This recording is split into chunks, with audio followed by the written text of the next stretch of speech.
নমস্কাৰ আজিকালিৰ দিনত বহুত বেছিকৈ খুব সঘনাই মানুহৰ মাজত ফেটি লিভাৰৰ সমস্যাটো দেখিবলৈ পোৱা গৈছে ফেটি লিভাৰৰ বিষয়ে কিছুমান ভুল ধাৰণা আমাৰ মানুহৰ মনৰ ভিতৰত থাকে যেনেকৈ ধৰি লওক অকল আমি ভাবিব পাৰোঁ যে ফেটি লিভাৰ হয় কাৰণ আমি ফেটছ বেছিকৈ খাইছোঁ কিন্তু প্ৰকৃততে সেইটোৱে আচল কাৰণ নহয় আজি এই ভিডিঅ'ৰ যোগেৰে ফেটি লিভাৰটো কিয় হয় কেলে হয় কি হয় সকলোখিনি ডিটেইলছত জানিবলৈ চেষ্টা কৰিম আৰু এই ফেটি লিভাৰৰ ওপৰত থকা কিছুমান ভুল ধাৰণাৰ বিষয়েও আমি কথা পাতিম যাতে আমি এই ফেটি লিভাৰ সমস্যাটো ভালদৰে বুজি পাওঁ আৰু তেনে সহজভাৱে ঘৰতে ঠিক কৰিব পাৰোঁ আগৰ এটা পুৰণা ভিডিঅ'ত আপোনালোকে দেখিছিলে যে এই ফেটি লিভাৰৰ সমস্যাটো মোৰো হৈছিলে এটা সময়ত মোৰ কিছুমান ৰিপৰ্টো আপোনালোকক দেখুৱাইছিলোঁ ভিডিঅ'ৰ যোগেৰে কেনেধৰণে ফেটি লিভাৰ ধৰা পৰিছিলে আৰু পিছত কেইমাহমানৰ পিছত পুনৰ এবাৰ সেই একেটা ৰিপৰ্ট যেতিয়া লোৱা হৈছিলে টেষ্ট কৰা হৈছিলে সম্পূৰ্ণকৈ সেই ফেটি লিভাৰ ভালো হৈছিলে আৰু হয়তো সেই ফেটি লিভাৰৰ বিষয়ে কথাখিনি জনাৰ বাবে মোৰ সহায় হৈছিলে তাক ঠিক কৰিবলৈ আজি সেইখিনি কথা আপোনালোকৰ আগতো শ্বেয়াৰ কৰিম যিখিনি আমি সকলোৱে ফেটি লিভাৰৰ বিষয়ে জনাটো আৱশ্যকীয় ফেটি লিভাৰ মানে কি হয় ফেটি লিভাৰ মানে যেতিয়া লিভাৰত জোখতকৈ বেছি ফেটছ জমা হৈ যায় তাকে ফেটি লিভাৰ বুলি কোৱা যায় এই ফেটছ যিকোনো অংগতে যিকোনো অৰ্গেনছতে জমা হ'ব পাৰে যেনেকৈ ধৰি লওক আপোনালোকৰ কেতিয়াবা কিডনিটো হ'ব পাৰে বা অন্য অৰ্গেনছতো এই ফেট জমা হোৱা দেখিবলৈ পোৱা যায় যিটোক ভিজাৰেল ফেট বুলিও কোৱা যায় কিন্তু আটাইতকৈ কমন যিটো ফেটছ ডেপজিট হোৱা দেখিবলৈ পোৱা যায় সেইটো হৈছে লিভাৰ আৰু তেনে সহজ তাৰ কাৰণটো যদি আমি জানিবলৈ চেষ্টা কৰোঁ যিবোৰ বস্তু আমি খাওঁ দৰবৰ পৰা খাদ্য বস্তুলৈকে সকলোখিনি বস্তু যিখিনি আমি খাওঁ সেইখিনি আমাৰ ব্ৰেকডাউন হয় সেই খাদ্যসমূহ যাতে আমাৰ শৰীৰে এবজৰ্ব কৰি ল'ব পাৰে শুহি ল'ব পাৰে তাৰ বাবে খাদ্য বস্তুখিনি ভাঙিব লাগিব সেই যিটো ভঙা কাম সেই ভঙা কামটো আমাৰ লিভাৰে কৰে আৰু সেই খাদ্য বস্তুৰ জৰিয়তে যিহেতু কামখিনি লিভাৰত হয় অতি বেছিকৈ লিভাৰত ফেট জমা হোৱা দেখিবলৈ পোৱা যায় আমাৰ সাধাৰণতে লিভাৰত নৰ্মেল 5 to 10% ফেটছ সকলোৰে থাকে কিন্তু এই 5%ৰ পৰা 10%ৰ ফেটছতকৈ বেছি যদি আমাৰ লিভাৰত ফেটছ বাঢ়ি যায় সেই সমস্যাকে ফেটি লিভাৰ বুলি কোৱা যায় আৰু ফেটি লিভাৰ দুই প্ৰকাৰৰ থাকে এক প্ৰকাৰ হৈছে এলকহল খোৱাৰ বাবে হয় এলকহলে ডাইৰেক্টলি লিভাৰত অপকাৰ কৰে আৰু সেইবাবে এলকহল খোৱাৰ বাবে প্ৰথমটো কাৰণ ফেটি লিভাৰ হয় আৰু দ্বিতীয়টো প্ৰকাৰৰ ফেটি লিভাৰ হৈছে নন এলকহলিক ফেটি লিভাৰ যিটো বহু কমনলি আমাৰ দেখিবলৈ পোৱা যায় এলকহল নাখায় কিন্তু তথাপিতো ফেটি লিভাৰ হয় এতিয়া আহকচোন আমি কথা পাতোঁ যে কি কাৰণত আমাৰ এই ফেটি লিভাৰৰ সমস্যাবোৰ দেখিবলৈ পোৱা যায় বহু লোকে কয় যে মই তামোল পাণ চিগাৰেট মদ একো নাখাওঁ কিন্তু কিয় মোৰ ফেটি লিভাৰ হ'ল তাৰ পিছফালে আৰু কেইবাটাও কাৰণ থাকিব পাৰে প্ৰত্যেকটো কাৰণ আমি অলপকৈ কথা পাতিম এতিয়া হাই কনজাম্পশ্যন অফ চুগাৰৰ বাবে ফেটি লিভাৰ হয় অৰ্থাৎ খুব বেছিকৈ যদি মিঠা খোৱা যায় অকল চেনিয়ে নহয় বিভিন্ন খাদ্যৰ দ্বাৰা এই মিঠা আমাৰ শৰীৰত যদি সোমায় সেই মিঠাটো যেতিয়া ভাঙিবলৈ চেষ্টা কৰে লিভাৰে তাক এক্সেছিভ মিঠা পালে সেই মিঠাটো ফেটছ হিচাপে কনভাৰ্ট হৈ পেলাই আমাৰ লিভাৰত ষ্ট'ৰ হৈ যায় দ্বিতীয়তে আমাৰ পেটৰ অংশত যদি চৰ্বি বাঢ়ি যায় আমাৰ লাইফষ্টাইলৰ বাবে ধৰি লওক আমি খুব বেছি খোজ নাকাঢ়োঁ বেছিকৈ বহি থাকোঁ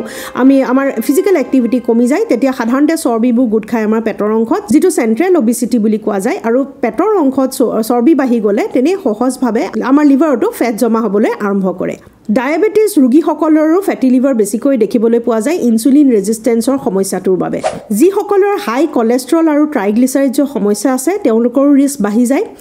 আৰু আন এটা কাৰণ হৈছে যিটো হয়তো আপোনালোকে শুনিলে আচৰিত হ'ব ঘপককৈ খুব বেছিকৈ যদি ওজন কমিও যায় তেতিয়াও ফেটি লিভাৰ হ'ব পাৰে কিছুমান মানুহে কয় মই যথেষ্ট পৰিমাণে ওজন কমালোঁ ক্ষীণ হৈ গ'লোঁ কিন্তু সেই ক্ষীণ হৈ যোৱাৰ পিছতো ফেটি লিভাৰ ভাল হোৱা নাই কাৰণ আপোনালোকে যিটো পদ্ধতিৰে ক্ষীণাবলৈ চেষ্টা কৰিছে মাহেকত 7 কেজি 8 কেজিকৈ কমাই ক্ৰেছ ডায়েট কৰি পেলাই তেনে পদ্ধতিত যদি ৱেইট লছ কৰে ঘপককৈ তেনেহ'লেও ফেটি লিভাৰ হোৱাটো দেখিবলৈ পোৱা যায় যিহেতু ক্ৰেছ ডায়েটৰ ফলত আমাৰ ভোক লাগি থাকে আমি সময়ত খাবলৈ নাপাওঁ শৰীৰটো ক্ৰেভিং কৰে আৰু তাৰ ফলতে শৰীৰে বুজি পায় যে আমি ফেটছটো জমা কৰিব লাগে কাৰণ শৰীৰটোক প্ৰয়োজন আৰু সেই ফেট জমা কৰা অভ্যাসটো আমাৰ শৰীৰত আহি পৰে সেইবাবে ক্ৰেছ ডায়েটেও বহুখিনি অপকাৰ কৰে আহক আমি এতিয়া বুজিবলৈ চেষ্টা কৰোঁ যে কেনেধৰণে আমি ফেটি লিভাৰটো আমাৰ শৰীৰৰ পৰা ঠিক কৰিব পাৰোঁ কি কৰি পেলাই মই নিজৰ ঠিক কৰিছিলোঁ সেইটো বিষয়ে মই প্ৰথমতে কৈ লওঁ প্ৰথমটো বস্তু যিটো খাদ্য বস্তুত এৰিব লাগিব সেইটো হৈছে যিবোৰ খাদ্যই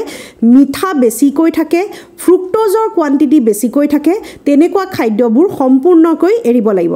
আৰু সেইবোৰ কি খাদ্য হয় মই ক'ম বাৰু কিন্তু তাৰ আগতে অলপ বুজাই থওঁ যে ফেটি লিভাৰ বুলি ক'লে আমি সদায় গুৰুত্ব দিওঁ যে ফেট জাতীয় বস্তু যেনেকৈ ঘিউ তেল ইত্যাদি আমি কমকৈ খাব লাগে নিশ্চয় সেইখিনি কমকৈ খাব লাগে এক্সেছিভ যিকোনো বস্তুৱে বেয়া হয় কিন্তু তাতকৈও বেয়া বস্তু যিটোৱে প্ৰকৃততে আমাৰ ফেটি লিভাৰ ভাল হ'বলৈ নিদিয়ে সেইটো হৈছে আমাৰ চুগাৰ বা ৰিফাইন চুগাৰ বা ফ্ৰুক্টোজযুক্ত খাদ্য হ'ব আমাৰ কিছুমান খাদ্য যেনেকৈ ছফ্ট ড্ৰিংকছ কেক পেকেজত থকা বিভিন্ন বস্তু বিস্কুট ইত্যাদি যিবোৰ বস্তুত ফ্ৰুক্টোজ কোৱান্টিটি আৰু চুগাৰৰ কোৱান্টিটি খুব বেছিকৈ পোৱা যায় সেইসমূহ খাদ্য যেতিয়া আমাৰ শৰীৰলৈ যায় সেইখিনি আমি ভাঙিব লাগিব ভাঙিবলৈ কিহে সহায় কৰে ডাইৰেক্টলি লিভাৰে সহায় কৰে আৰু লিভাৰে যেতিয়া ভাঙিবলৈ চেষ্টা কৰিব যেতিয়া ভাঙিবলৈ চেষ্টা কৰিব তেতিয়া দেখিব যে ইয়াৰ কোৱান্টিটি খুব এক্সেছ হিচাপে আহিছে আৰু তেতিয়া কি কৰিব ইয়াক শৰীৰে ব্যৱহাৰ কৰিবলগীয়া কোনো কথাই নাই কোনো প্ৰয়োজনে নাই সি লাহেকৈ ফেটছ হিচাপে লিভাৰতে ষ্ট'ৰ কৰি থৈ দিব আৰু শৰীৰলৈ নপঠিয়ায় সাধাৰণতে আমাৰ যিবোৰ খাদ্যত গ্লুক'জ পোৱা যায় গ্লুক'জ আমাৰ শৰীৰৰ বাবে এনাৰ্জি হিচাপে ব্যৱহাৰ হয় আৰু সেইবাবে গ্লুক'জযুক্ত খাদ্যসমূহে আমাক সিমান অপকাৰ নকৰে যদি আমি লিমিটত খাওঁ বিশেষকৈ বিভিন্ন ধৰণৰ ছফ্ট ড্ৰিংকছসমূহ ক'ল্ড ড্ৰিংকছসমূহ বিভিন্ন পেকেটত থকা জুচ কেক ভুজিয়া এনেকুৱা ধৰণৰ পেকেজ আইটেমছবোৰ আমি সম্পূৰ্ণকৈ আমাৰ খাদ্যৰ পৰা এভইড কৰিব লাগিব আৰু এইখিনি যদি সম্পূৰ্ণকৈ এভইড কৰিবলৈ সক্ষম হয় 2 মাহৰ ভিতৰতে আপোনালোকৰ ফেটি লিভাৰ কনভাৰ্ট হ'বলৈ সহায় কৰিব লগতে হিডেন চুগাৰবোৰৰ পৰাও আমি বাচিব লাগিব কিছুমান খাদ্যত মিঠা নহয় সোৱাদটো কিন্তু বহুত বেছি হি আমাক অপকাৰ কৰিব পাৰে যেনেকৈ ধৰি লওক ব্ৰেডসমূহ বিভিন্ন ধৰণৰ ব্ৰেড মই personally brown bread white bread কোনোৱে প্ৰিফাৰ নকৰোঁ কাৰণ ব্ৰাউন ব্ৰেডো আপোনালোকৰ পিয়ৰ ফাইবাৰযুক্ত ব্ৰাউন ব্ৰেড নাপায় ৰং ইত্যাদি ব্যৱহাৰ কৰিহে ব্ৰাউন ব্ৰেড হিচাপে বিক্ৰী কৰা যায় সেইবাবে হোৱাইট ব্ৰেডে হওক বা ব্ৰাউন ব্ৰেডে হওক কেটচাপ অৰ্থাৎ আমাৰ চচ টমেটো চচ সেইসমূহ এভইড কৰিব লাগে এইবোৰত লুকাই থাকে আমাৰ বিভিন্ন ধৰণৰ এনেকুৱা বস্তু যিবোৰে আমাৰ ফেটি লিভাৰৰ সৃষ্টি কৰে আৰু তাৰোপৰি শৰ্টকাট কৰিবলৈ গৈ আমাৰ বিভিন্ন ব্ৰেকফাষ্ট চিৰিয়েলছবোৰ যেনেকৈ পেকেজত আহে বিভিন্ন ধৰণৰ ব্ৰেকফাষ্ট চিৰিয়েলছ সেই সকলোবোৰ ইনষ্টেণ্টলি বনোৱা খাদ্য ইমিডিয়েটলি যিবোৰ খাদ্য ৰান্ধিব পাৰি অকণমান 10 মিনিট গৰম কৰি দিলে প্ৰস্তুত হৈ যায় তেনেকুৱা ধৰণৰ নুডলছ জাতীয় বস্তুৱে হওক বা আমাৰ ব্ৰেকফাষ্ট চিৰিয়েলছে হওক য'ত গাখীৰ ঢালি আমি সহজভাৱে খাব পাৰোঁ সেইসমূহ সম্পূৰ্ণকৈ এভইড কৰাটো দৰকাৰী কাৰণ আমাৰ প্ৰায়বোৰ মানুহে এইসমূহ বস্তুক হেল্ডি বুলিয়ে গণ্য কৰে আৰু হেল্ডি বুলিয়ে খাই আহিছে আৰু এনেধৰণৰ লাইফষ্টাইল চেঞ্জেছৰ ফলতে আমাৰ ফেটি লিভাৰৰ সমস্যাও খুব বেছিকৈ বাঢ়িবলৈ গৈছে আগতে ব্ৰেকফাষ্ট বুলি ক'লে আমাৰ চিৰা জলপান ইত্যাদি আছিলে সেইসমূহ আমাৰ ট্ৰেডিশ্যনেল ব্ৰেকফাষ্টে কেতিয়াও ফেটি লিভাৰ কৰিব নোৱাৰে কিন্তু আমাৰ এই যিবোৰ পেকেজ আইটেম থকা ব্ৰেকফাষ্ট আইটেমসমূহ সেইসমূহ সম্পূৰ্ণকৈ এভইড কৰাটো দৰকাৰী লগতে আপোনালোকে শাক পাচলিৰ কোৱান্টিটিটো বঢ়াই দিয়ক যি খাদ্যই নাখাওক কিয় আপোনালোকে চেষ্টা কৰিব যাতে অলপ পৰিমাণে হ'লেও সালাডৰ জৰিয়তে বা শাক পাচলিৰ জৰিয়তে বা আমাৰ মগু ইত্যাদিৰ জৰিয়তে আমি সেই ফাইবাৰখিনি দিবলৈ সক্ষম হওঁ যাতে যেনেকৈ ধৰি লওক স্নেক্স হিচাপে ধৰি লওক মগু খালে আপোনালোকে তেতিয়া আপোনালোকৰ ফাইবাৰৰ কোৱান্টিটিটো অট'মেটিকলি দিনটোৰ খাদ্যত বাঢ়ি গ'ল দুপৰীয়া সময়ত যিমানখিনি পাচলি আপোনালোকে আজিলৈকে খাইছিলে তাৰ জাষ্ট দুগুণ কৰি দিয়ক যিটো মই কৰিছিলোঁ ইমানখিনি যদি খাইছিলে তাৰ ডবল খাবলৈ আৰম্ভ কৰক পাচলি কোনো ধৰণৰ অপকাৰ নাপায় সেই পাচলিৰ পৰা যি পাচলিয়ে নাখায় সকলো পাচলিয়ে ফেটি লিভাৰৰ ক্ষেত্ৰত দৰকাৰী হয় আৰু ভাল হয় তাত পাচলিৰ ক্ষেত্ৰত ফেটি লিভাৰৰ বাবে কোনো বাছ বিচাৰ নাই সকলো ধৰণৰ পাচলি খাবলৈ চেষ্টা কৰিব পাৰে আৰু ভাতৰ কোৱান্টিটিটো যিমানটো খাইছিলে তাতকৈ অলপমান কমাই আনিবলৈ চেষ্টা কৰক এনেধৰণে আপোনালোকে খোৱাৰ ক্ষেত্ৰত চেঞ্জেছ কিছুমান আনক নিশ্চয় দেখিব মাথো 2 মাহ আপোনালোকে প্ৰেক্টিছ কৰক আৰু তাৰপিছতে এটা টেষ্ট কৰক মোৰ দৰে আপোনালোকৰো টেষ্ট ঠিকমতে শুদ্ধমতে দেখিবলৈ সক্ষম হ'ব 3 নম্বৰ দৰকাৰী কথাটো ফেটি লিভাৰৰ ক্ষেত্ৰত যে আমি এক্টিভ হৈ থাকিব লাগে যিমানে আমি বহি থাকোঁ সিমানে আমাৰ লিভাৰত ফেট জমা হ'বলৈ আৰম্ভ কৰে কাৰণ আমাৰ শৰীৰে প্ৰয়োজন নপৰে কোনো এনাৰ্জি যেতিয়া আমি বহি থাকোঁ আমি ৰেষ্টত থাকোঁ আমাৰ শৰীৰত কিবা দৰকাৰ পৰে জানো এনাৰ্জি কোনো এনাৰ্জিৰ প্ৰয়োজন নপৰে কাৰণ আমি কোনো কামেই কৰা নাই কোনো ঘূৰা ফুৰাই কৰা নাই আৰু সেই এনাৰ্জিবোৰ আমিতো খাইতো আছোঁ এনেকুৱা কৰা নাই যে এনাৰ্জি কম হৈছে বাবে খোৱা কমাই দিছোঁ তেনেহ'লে কি হৈছে আমাৰ খাদ্য বস্তুবোৰে যদি এনাৰ্জি খাদ্য আমি কিয় খাওঁ এনাৰ্জিৰ বাবে নিউট্ৰিশ্যনৰ বাবে আৰু যিখিনি ভিটামিনছৰ বাবে কিন্তু আমি যদি ভাল খাদ্য খাইছোঁ নিউট্ৰিশ্যনৰ ভিটামিনছটো পাইছোঁৱে কিন্তু সম্পূৰ্ণকৈ যদি বেছিকৈ কাৰ্বহাইড্ৰেট ব্যৱহাৰ কৰি আছোঁ যেনেকৈ ভাত দালি ৰুটি এইবোৰৰ পৰিমাণ সাধাৰণতে বাঢ়ি গৈ থাকে আৰু এইবোৰে আচলতে এনাৰ্জিৰ যোগান ধৰে কিন্তু এই বস্তুবোৰে যদি আমি এনাৰ্জি হিচাপে ব্যৱহাৰেই নকৰোঁ তেনেহ'লে এইবোৰ লিভাৰে কি কৰিব শৰীৰলৈ নপঠিয়াই ফেটছ হিচাপে জমা কৰি থৈ দিব সেইবাবে ভাতৰ কোৱান্টিটি ৰুটিৰ কোৱান্টিটি অকণমান কমাই দিব যাতে লিভাৰখনে সেই খাদ্যবস্তুখিনি এনাৰ্জিলৈ কনভাৰ্ট কৰে আৰু ষ্ট'ৰ কৰি নথয়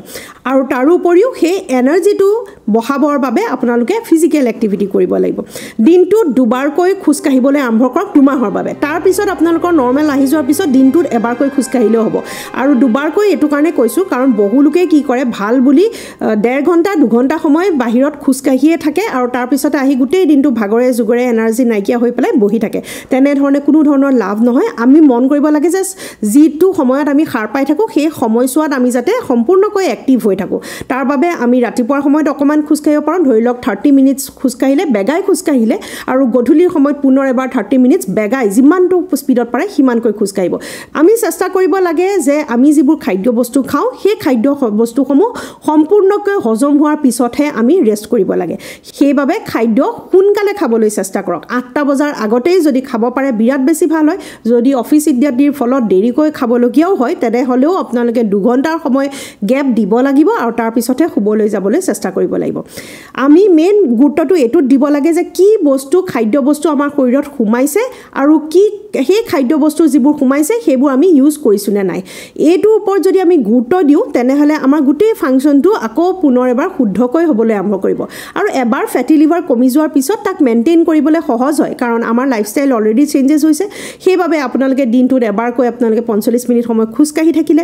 আৰু তাৰপিছতে আপোনালোকে খাদ্য বস্তুৰ ওপৰত গুৰুত্ব দি থাকিলে অলপ পৰিমাণে কাৰ্বহাইড্ৰেটখিনি কমাই ৰাখিলে এনেধৰণে এটা বেলেঞ্চড লাইফষ্টাইল আপোনালোকে মেইনটেইন কৰিব লাগিব কিন্তু প্ৰথম 2 মাহ সিৰিয়াছলি আৰু ষ্ট্ৰিক্টলি গোটেইখিনি কথা ফলো কৰিব লাগিব আজি বোলে মোৰ কেক অকমান খাবলৈ মন গ'ল কাইলে বোলে মোৰ অকমান ভুজিয়া খাবলৈ মন গ'ল পুৰখিলে বোলে মই অকমান চেনি খাবলৈ মন গ'ল এনেধৰণে যদি আমি খাই থাকোঁ তেনেহ'লে গোটেইখিনি বস্তু পুনৰ এবাৰ অথলে যাব সেইবাবে সকলোখিনি ষ্ট্ৰিক্টলি ফলো কৰাটো আৱশ্যকীয় বহু লোকে ভাবে যে ফেটি লিভাৰ কমাবৰ বাবে এনেকুৱা কিছুমান খাদ্য বস্তু আছে যিবোৰ বোলে খাই দিলোঁ আৰু ফেটছটো বোলে আমাৰ চাফা হৈ গ'ল তেনেকুৱা কোনো কথা নাই ইয়াত মেইন ৰুলটো হ'ল এইটোৱেই যে খাদ্য বস্তুখিনি ভালদৰে সোমাব লাগে আৰু এনাৰ্জিলৈ কনভাৰ্ট হ'ব লাগে এই নিয়মটো যদি আপোনালোকে বুজি পায় তেনেহ'লে তেনেই সহজভাৱে ফেটি লিভাৰ আপোনালোকে ঘৰতে কিয়ৰ কৰিব পাৰিব ফেটি লিভাৰৰ ওপৰত থকা কিছুমান ভুল ধাৰণাৰ বিষয়ে পইণ্টকৈ কৈ যাম বহুতে ভাবে যে ফেটি লিভাৰ কেতিয়াও ৰিভাৰ্ছ হ'ব নোৱাৰে ই লিভাৰ চিৰ'চিছলৈ যাবই এইটো কথা কিন্তু ভুল হয় ফেটি লিভাৰ ৰিভাৰ্সেবল হয় বিশেষকৈ আৰ্লি ষ্টেজত যদি আপোনালোকে ধৰা পৰে যিটোত গ্ৰেড 1ত থাকে তেনেহ'লে অতি সহজভাৱে আমি লাইফষ্টাইল চেঞ্জেছৰ জৰিয়তে চেঞ্জ কৰিব পাৰোঁ আৰু যদি গ্ৰেড 2 লৈ যায় তেনেহ'লে মেডিচিনছ আৰু লাইফষ্টাইল দুইটা কম্বিনেশ্যন কৰি পেলাই আমি সহজভাৱে তাক ৰিটাৰ্ণো কৰিব পাৰোঁ কিন্তু গ্ৰেড 3 ফেটি লিভাৰ হ'লে নিশ্চয় আমি কেয়াৰফুল হ'ব লাগিব আৰু ডক্টৰৰ পৰামৰ্শ লোৱাটো তেনে আৱশ্যকীয় হৈ পৰে আমি যদি ষ্ট্ৰেছ আৰু টেনশ্যনত থাকোঁ বহু লোকৰে বেমাৰ হ'লে খুব বেছিকৈ ষ্ট্ৰেছ আৰু টেনশ্যন লয় ইছৰাম মোৰ ফেটি লিভাৰ হৈ গ'ল কি বা হ'ব বুলি ভাবিয়ে 1 মাহমান সময় যোৱায় ভাবি থাকিতো বস্তুটো ঠিক নহয় আৰু সেই ভাবি থকাৰ ফলত যিবোৰ চিন্তা কৰি থাকে মনলৈ বিভিন্ন ধৰণৰ চিন্তা আহে বেয়া বেমাৰ হ'ব নেকি বুলি সেই চিন্তাবোৰেও আপোনালোকৰ এটা হৰমন ৰিলিজ কৰে যিটো কয় কৰ্টিজল হৰমন বুলি এই ষ্ট্ৰেছ হৰমন যিটো কৰ্টিজল হৰমন সেইটোৱে আকৌ বহুতখিনি অন্য উপকাৰ কৰে যেনেকৈ ধৰি লওক ই আমাক ফেটছটো জমা কৰিবলৈ শিকাই দিয়ে লিভাৰক আৰু তেতিয়া লিভাৰে সেই ফেট জমা কৰিবলৈ আৰম্ভ কৰে যদি কৰ্টিজল ৰিলিজ হৈ গ'ল দ্বিতীয়তে সেই কৰ্টিজলে ইনফ্লামেশ্যন বঢ়াই দিয়ে তেতিয়া সেই ফেটি লিভাৰৰ সময়ত ইনফ্লামেশ্যন অট'মেটিকলি বাঢ়ে লগতে ষ্ট্ৰেছ বঢ়াই দিলে ইনফ্লামেশ্যন বাঢ়ি যোৱাৰ ফলতে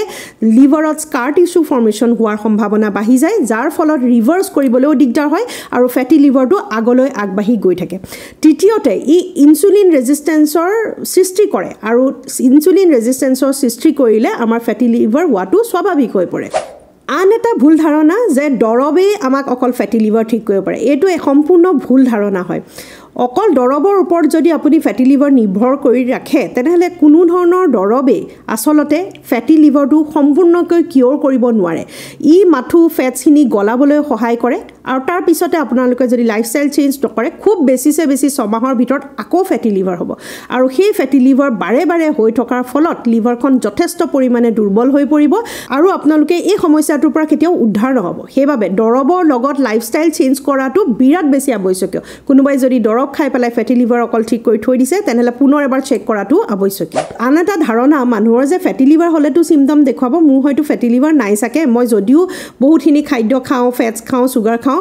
ভগৱানে কৰাত মোৰ কোনো ধৰণৰ ফেটি লিভাৰ নাই কিন্তু সেইটো আমি বাহিৰৰ পৰা ক'ব নোৱাৰোঁ কাৰণ ষ্টেজ 1ত যেতিয়া হয় ষ্টেজ 1ত যেতিয়া থাকে আৰম্ভণি হয় বা কেতিয়াবা ষ্টেজ 2 ক্ষেত্ৰতো কোনো ধৰণৰ চিমটম হয়তো মানুহজনক নেদেখুৱাব পাৰে সাধাৰণতে লেথাৰ্জি ভাগৰ লগা ভোক নলগা গেষ্ট্ৰিকৰ সমস্যা হোৱা এই চিমটমছবোৰ আমি দেখিবলৈ পাওঁ কিন্তু সকলো ক্ষেত্ৰতে ই নেদেখুৱাবও পাৰে আৰু যদি আমি চিমটমছ নেদেখুৱাওঁ আমাৰ বেছিহে বিপদ হয় সেইবাবে আমাৰ সাধাৰণতে বছৰেকত এবাৰ টেষ্ট কৰোৱাটো দৰকাৰী টেষ্ট অকল ফেটি লিভাৰ বুলিয়ে নহয় ফুল বডিৰ চেকআপ যিটো হয় হেতুত সাধাৰণতে LFT টেষ্ট কৰা যায় যেটোক লিভাৰ ফাংচন টেষ্ট বুলি কোৱা যায় আৰু হেতুক এটা সাধাৰণ টেষ্ট পৰীক্ষাৰ জৰিয়তে ল'ব পাৰি খুব বেছি দামী টেষ্টটো নহয় আপোনালোকে বছৰেকত এবাৰকৈ হলেও বিশেষকৈ 30 ইয়াৰ্ছৰ ওপৰৰ পৰা কৰাটো আৱশ্যকীয় যাতে আমি চাব পাৰোঁ যে আমাৰ লিভাৰখনে কেনে ধৰণে ফাংচন কৰি আছে ফেটি লিভাৰৰ বিষয়ে ক'বলৈ গ'লে কেতিয়াও অন্তই নপৰে বহুতখিনি কথা আছে কিন্তু ভিডিঅ'টো বহুত দীঘলীয়া হৈ গৈ থাকিব দৰকাৰী কথাখিনি ক'লো যিখিনি ওপৰত মই গুৰুত্ব দিছিলোঁ মোৰ হওঁতে সেইখিনি আপোনালোকৰ আগত পুনৰ এবাৰ শ্বেয়াৰ কৰিলোঁ